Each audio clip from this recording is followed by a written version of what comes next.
Hello friends, അസ്സലാമു അലൈക്കും. ഇന്ന് ബീഫ് കറിയുടെ അതേ രുചിയിൽ തന്നെ നമുക്ക് ക്യാമൽ കറി വെക്കാം കേട്ടോ. ക്യാമലിൻ്റെ മീറ്റ് ചെറുതാക്കി കട്ട് ചെയ്ത് കഴുകി വൃത്തിയാക്കി കുക്കറിലേക്ക് ഇട്ട് കൊടുക്കുക. അതിലേക്ക് തക്കാളിയും സവോളയും ഇട്ട് കൊടുക്കാം. ഇനി ഇതിലേക്ക് മല്ലിപ്പൊടി, മുളക് പൊടി, മഞ്ഞൾപ്പൊടി, കുറച്ച് ഗരം മസാല, ഉപ്പ് ഇതെല്ലാം ഇട്ട് കൊടുത്തിട്ട് കൈവച്ച് നല്ലോണം കുഴച്ച് കൊടുക്കുക. അതിനുശേഷം കുറച്ച് വെള്ളം ഒഴിച്ച് കൊടുക്കുക കേട്ടോ. ഒരു 1/4 ഗ്ലാസ് വെള്ളം ഒഴിച്ച് കൊടുക്കുക. എന്നിട്ട് കുക്കർ അടച്ച് വെച്ചിട്ടൊന്ന് വിസിലടിക്കുക കേട്ടോ.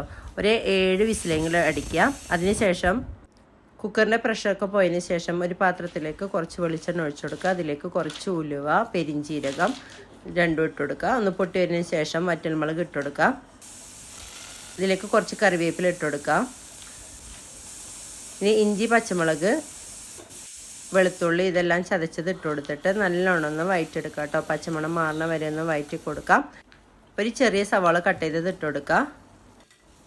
എന്നിട്ട് നല്ലോണം ഒന്ന് വഴറ്റി കൊടുക്കുക കേട്ടോ. സവാളയുടെ ഒക്കെ കളർ മാറണ വരെ ഒന്ന് വഴറ്റി കൊടുക്കാം. ഇത് പെട്ടെന്ന് തന്നെ വളരെ പെട്ടെന്ന് തയ്യാറാക്കാൻ പറ്റാവുന്ന കറിയാണ്. ക്യാമലിന് ബീഫിനെക്കാട്ടിയും കുറച്ച് വേവ് കൂടുതലുള്ളത് കൊണ്ട് തന്നെ ഒരു 7 അടിയൊക്കെ അടിക്കണം കേട്ടോ. കുക്കറിൽ 7 വിസിലെങ്കിലും വരുത്തണം. ഇനി ഇതിലേക്ക് കുറച്ച് മല്ലിപ്പൊടി, മുളക് പൊടി, അതുപോലെ ഒരല്പം ഗരം മസാല ഇതൊക്കെ ഒന്ന് ഇട്ടിട്ടൊന്ന് വഴറ്റി കൊടുക്കുക. അതിന് ശേഷം പെരിഞ്ചീരകം കുറച്ച് പൊടിച്ചത് ഇട്ട് കൊടുക്കുക കേട്ടോ. എന്നിട്ട് അതും കൂടി ഇട്ടൊന്ന് നല്ലോണം വഴറ്റി കൊടുക്കുക.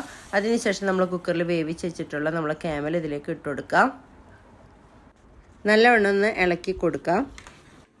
അതിന് ശേഷം നമുക്ക് ഗ്രേവിക്ക് ആവശ്യമുള്ള വെള്ളം ഒഴിച്ച് കൊടുക്കാം കേട്ടോ.